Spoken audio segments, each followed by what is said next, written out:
De Eindhovense organisatie zet het alles op alles om de jury toe te zorgen dat Eindhoven culturele haardstad van Europa 2018 worden maakt. Het stadhuis is versierd, de vlaggen hingen uit en er is een ontvangstprogramma maken.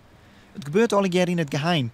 Voor mij van de media nog even hier in het Van Abbe Museum filmpje, maar bij onkomst van de jury moeten we voortwijzen. Dit is het Abbe Museum in Eindhoven, een van de culturele hotspots in onze stad. En hier komt vanmiddag de jury langs, althans een deel van de jury van Eindhoven Culturele Hoofdstad komt hier langs.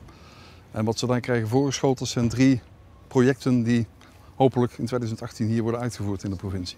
Rob Schonen is cultuurverslagjouwer bij het Eindhovens Dagblad.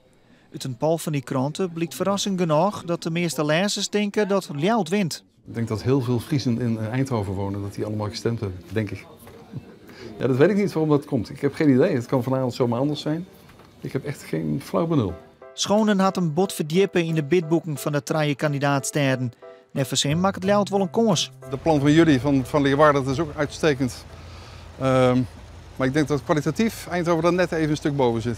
Maar toch heeft u vandaag over Leeuwarden ook nog een stukje in jullie krant geschreven. Ja, een gevaarlijke outsider heb ik het genoemd. Ja, dat is ook zo. Ja. Relatief klein budget ook in vergelijking met Eindhoven. En daarom maken ze wel degelijk een kans. Maar nogmaals, ik denk, ik ben een beetje chauvinistisch dat Eindhoven wel een hele goede kans maakt. Maar het zou zomaar kunnen zijn dat Leeuwarden voor de 2e keer in 1 week een Eindhovens feestje komt verstoren.